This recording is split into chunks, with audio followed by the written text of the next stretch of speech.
मङ्गलानामिवासाय श्रीनिवासाय मङ्गलम्।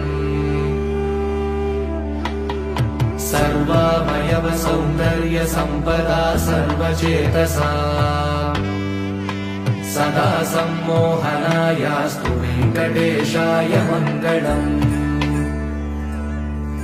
नित्याय निरवध्याय सत्यानन्दचिदात्मने सर्वान्तरात्मने श्रीमद्वेङ्कटेशाय मङ्गलम्।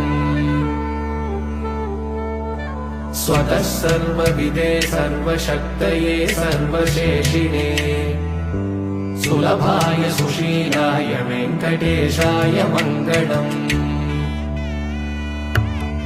परस्मै ब्रह्मणे पूर्णकामाय परमात्मने प्रयुञ्जे परतत्त्वाय वेङ्कटेशाय मङ्गलम्।